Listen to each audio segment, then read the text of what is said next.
again back to color theory. I don't know if you guys have seen the color theory video. And people are still asking me, just like, still doesn't make sense, you know, which color goes with what, all right? So just kind of like go through your color wheel and figure out, you know, what's primary, secondary, and stuff like that, and the complementary color. So for this look, I'm going to use purple again, working on my crease brush. And I'm just going to do kind of like a V, an outer V. Again, place the color first, and then blend it, smooth it out. So that way you don't get fall-offs. Fall-offs is our number one enemy when we're doing dramatic makeup. So make sure that you are working the product right into the brush first before you apply it onto the skin.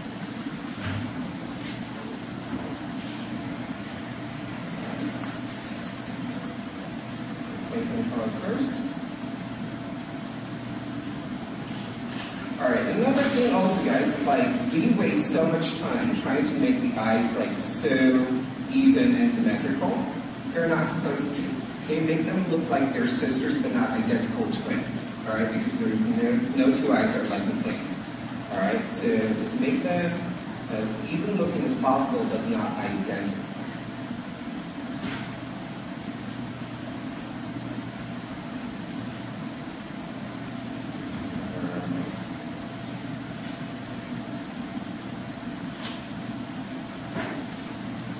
Once you place the color, blend the edges.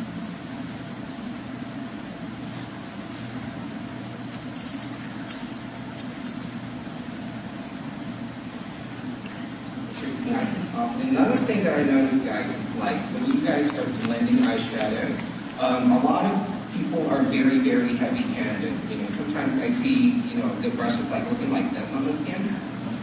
Alright, when you guys are blending, it should be just the tip that's touching the skin. And you're going to get a little bit more of a precision blending when you're doing that. Okay, so make sure it's just the tip of the brush that's touching your skin. Alright, same thing with applying eyeshadows. Alright, a lot of people go right into their eyelid and do this. And you can see like the whole width of the brush is like, and you're not going to get like an even coverage or even application if you do that.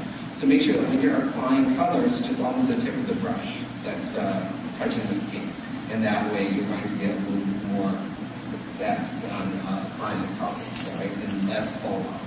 As you can see, there's a lot of product that's been deposited on Michelle's skin, but there's no fall-offs right into her under eye.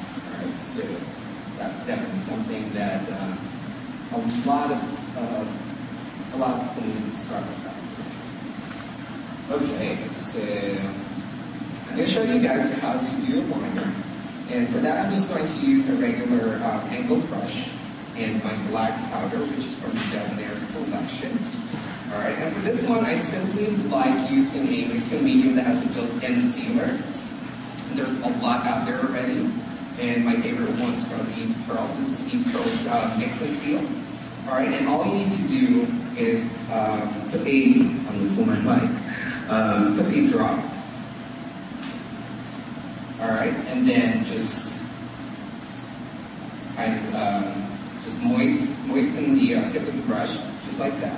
What you want to do is use a black powder pigment, alright, and then work it onto the brush until you get that liner consistency.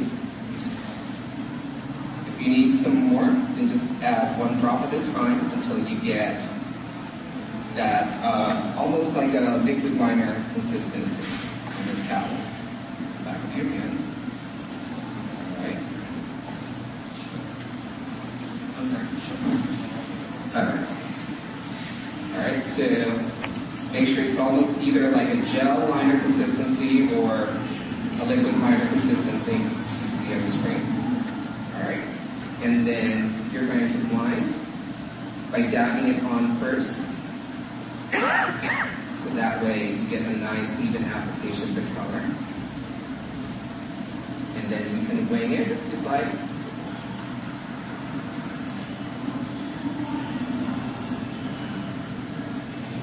Okay, so that when that dries, it's going to seal it as well. You're not going to get wrecked in it. So make sure that mixing medium that you're using has a built-in sealer.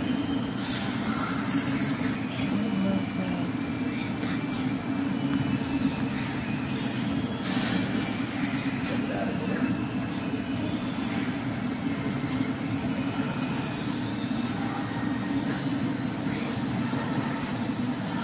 And then clean as clean.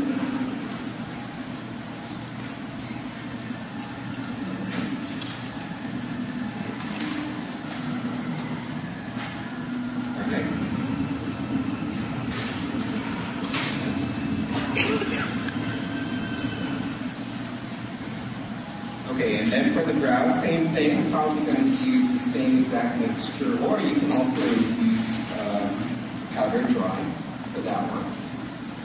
And the first thing that you need to start with is from the arch, guys, all right, when you're doing brows. And the reason for that is that usually if you're the color the brows usually a little bit more concentrated on the arch area, and then extend it down, and then you can do the inside color.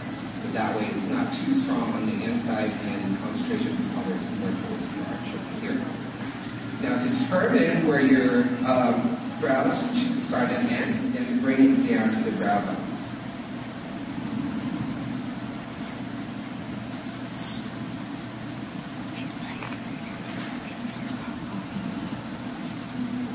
Again, working in the brush first.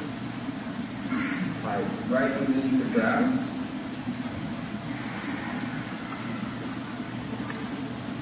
And then bring it down.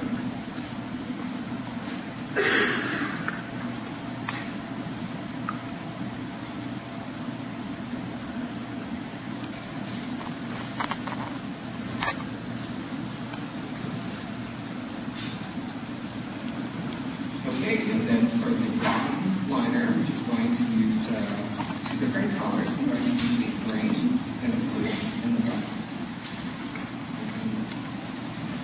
I'm just going to create this milky liner. Starting with the green on the outer. I'm going to take that about halfway in.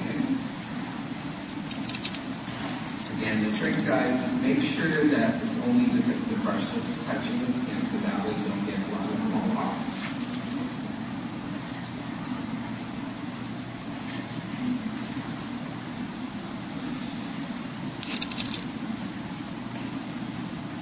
And then I'm just going to use the blue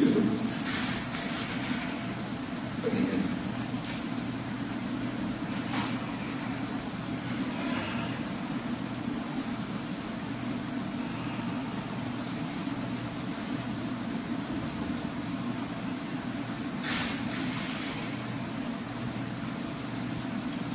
Alright, so we're going to leave the eye area for now and see if that's going to change on her, because a lot of times, you get like an oxidation, and you want to give it time to see if you need to adjust that later. So while it's doing that, we're going to work on her skin.